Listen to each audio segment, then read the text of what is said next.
자, 12번 3.1 발포 사건을 4.3의 도화선이라고 잘못 기록했습니다. 3.1 발포 사건을 4.3의 도화선이라고 잘못 기록했습니다. 이는 오직 4.3 발발 원인을 3.1 발포 사건 때문이라고 귀착시키려는 의도하에 왜곡한 것이라는 비판이 있습니다. 이렇게 되면 첫째, 해방 후 좌우위기 찬탁과 반탁으로 갈려 대립 충돌하게 된 때로부터 3.1 사건까지 1년 2개월간 치밀하게 전개한 자익활동을 깜짝같이 사라지게 만듭니다. 둘째, 3.1 발포 사건 때문에 4.3이 일어났다는 논리가 성립됩니다. 셋째, 그 결과 민중항쟁이 합리화됩니다. 그러나 공산주의 통일국가 건설이 최종 목적임을 주동자인 이윤방 대정면 당책 스스로 실토하였습니다. 더구나 발포 사건이 있기 직전 제주 북국민학교에서 군중 3만 명이 모인 가운데 채택한 결정서에서 모든 반동세력을 분쇄하자고 주장한 점, 조선인민공화국 수립 만세를 부른 점에서 볼 수 있듯이 수많은 군중을 동원한 불법 집회 시위에서 발생한 돌발적 발포 사건을 명분으로 군중을 선동하여 결국 50 총선거 파탄과 대한민국 건국저지로 공산통일혁명을 이루고자 하는 것이 남로당의 최종 목적임에도 이를 살짝 비키어갔습니다. 자, 13번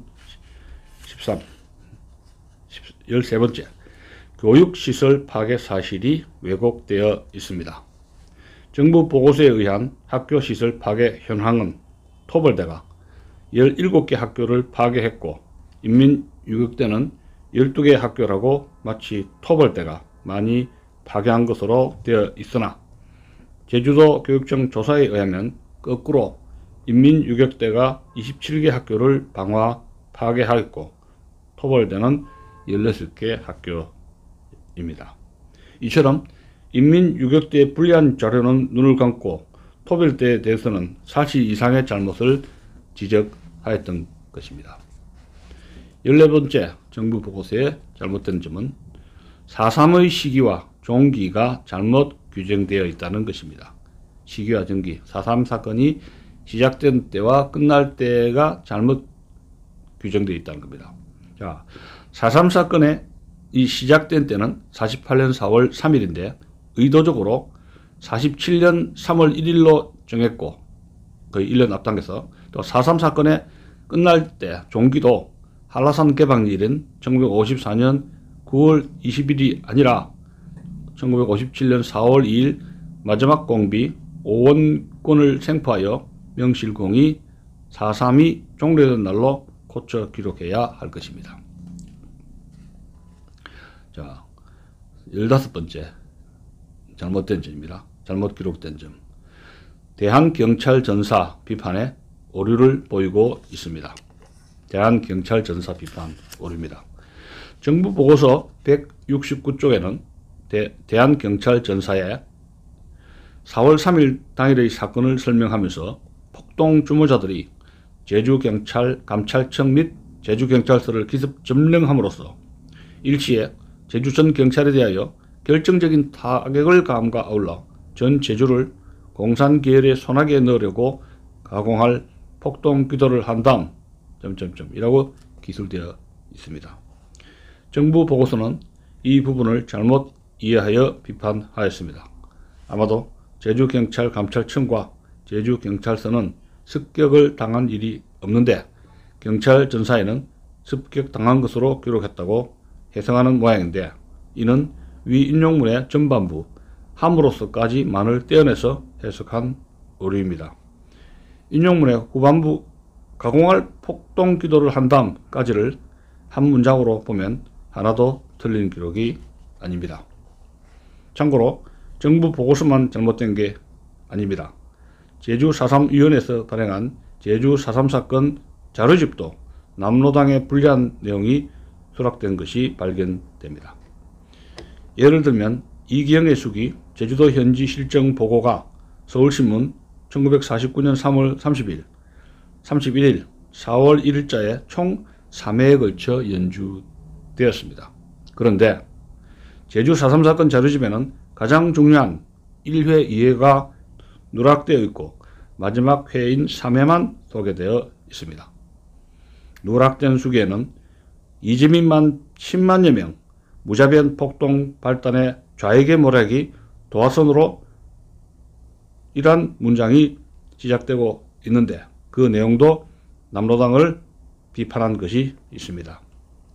그리고 브라운 대령 보고서에 남로당원이 6만에서 7만 명이라고 나와 있는데 6천에서 7천 명으로 이렇게 축소를 했던 것입니다. 자, 16번째 잘못 기록된 점입니다. 괴선박 출연설 또는 소련 잠수함 출연설에 대한 부정입니다. 정부 보고서 254에서 259쪽에는 이런 말이 있습니다. 1948년 10월경부터 집중적으로 터져나온 이른바 괴선박 출연설 혹은 소련 잠수함 출연설은 강경 진압을 합리화시키는 중요한 명분으로 작용했다. 이처럼 괴선박 출연설은 강경 진압을 펼치는 시점에서 앞서 꼭 터져나왔고 실제로 대규모 유혈 사태의 구실로 작용했다. 괴선박 출연설은 사태가 거의 끝날 무렵에 가서야 근거 없는 낭설임이 밝혀졌지만 당시에는 강경 진압 작전의 중요한 빌미로 작용했다는 점에서 강경 작전에 대한 반대 여론을 무마하기 위한 조작의 의혹이 있다고 6쪽에 걸쳐 장황하게 설명하고 있습니다. 그러나 저자는 여기에 전혀 동의할 수 없어서 수정 의견 제출 시 이 내용을 길게 반박한 바 있지만 전혀 반영되지 않았던 겁니다. 미군이 강경진압 명분으로 괴선박 출연설을 유포했다는 것도 어디서 본 듯한 설정입니다. 바로 오라리 방화 사건과 이를 공중 촬영한 것이 강경진압 명분을 만들기 위한 것이었다는 주장과 비슷해 보입니다. 실제로 소련 선박이 제주군에 출연했다는 사실은 48년 8월 17일 서울신문 보도를 비롯해 자주 보도되었고 미군정 보고서에도 자주 보입니다. 미군정이 할 일 없이 강경진압 명분을 얻기 위해 이런 허위 문서를 작성했다는 것은 악의적일 뿐만 아니라 미군정의 정보 능력이나 시스템을 전혀 모르는 데서 비롯되었다고 생각이 됩니다. 1946년 7월 10일자 주한미군 사령부 정보참모부 정기보고 제275에는 이런 보고가 기록되어 있습니다. 6월 27일 소련군함 NSA호가 제주도 해안 0.5마일 지근 조천리 부근에서 자초했다. 6월 28일 NSA호보다 조금 더 큰 군함이 예인선 크기의 작은 배를 동반하고 같은 크기에 나타나 해안가 4마일 지점에서 연기를 내뿜으며 이리저리 움직였다. 6월 30일 군정장교 2명과 육사단 장교가 아무런 제지도 받지 않고 자초된 선박에 승선했다. 블라디보스토크에서 온 그 선박은 연료 순환 장치와 통신용 송신기가 고장났다는 기록이 있습니다. 그리고 그 선원들의 요청에 따라 미군 사령관이 고장 사실을 소련 함대 사령관에게 전문으로 알려줬다고 합니다. 제주군에는 소련 선박이 알게 모르게 자주 왕래하였으며 이것이 미군 정찰에 포착된 것입니다. 정보의 신뢰성에 문제가 있을 수는 있지만 제주도 사태 진압만을 위해 허위로 괴선박 출연서를 작성해서 유포했다는 주장은 오라리 방화 사건에 이어 또 하나의 왜곡입니다. 자, 17번째 잘못된 기록입니다. 교차 검증이나 해명 없이 앞뒤가 맞지 않게 기록했습니다. 정부 보고서 중 군법회의에 대한 증언 내용을 보면 동일이니 앞에서는 군법회의가 있었다고 기록하고 뒤에 가서는 군법회의가 없었다고 말을 바꾸어 진술한 것을 기록하고 있습니다. 제주 4.3 사건 진상보고서 235쪽에는 군수참모 김정무의 증언을 들어 군법회의가 있었음을 기록하고 있습니다. 김정무의 증언 요지는 송요찬의 지시로 군사재판 재판장을 맡았고 제주도 지사였던 박경훈 사건을 맡아 법무관 및 심판관과 수개한 끝에 징역 3년형을 선고했다는 내용입니다. 또 정부 보고서 작성을 실질적으로 주도한 양조훈이 쓴 책 4.3 그 진실을 찾아서 328쪽에도 동일한 내용이 실려 있습니다.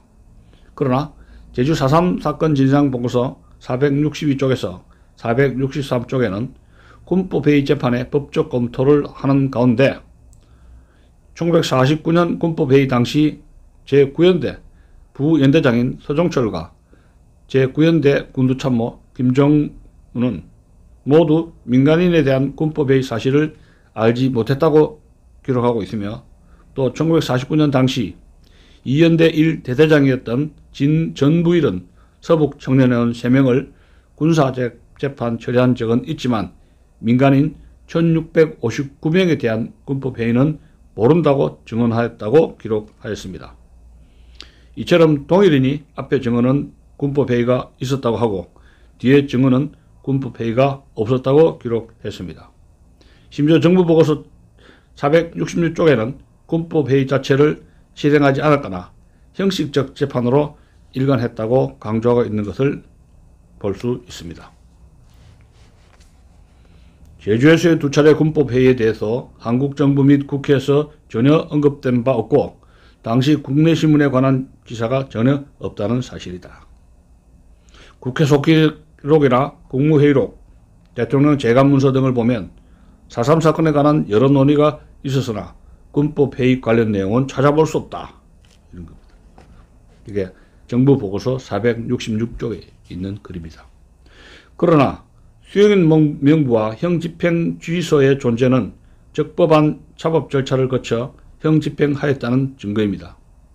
당시 군법회의 사용수 중에 고등군법회의 설치 장관이 확인 과정이나 재심의 과정에서 감형된 자가 96명이나 있었다는 것은 재판이 있었다는 명백한 증거입니다. 문재인 정권 때 개정된 위헌적 요소가 있는 4.3 특별법에 따라 수용인들이 직권 재심 재판에서 전원 무죄가 선고되고 있지만 시대 상황을 전혀 고려하지 않은 재판이라는 비판이 많습니다.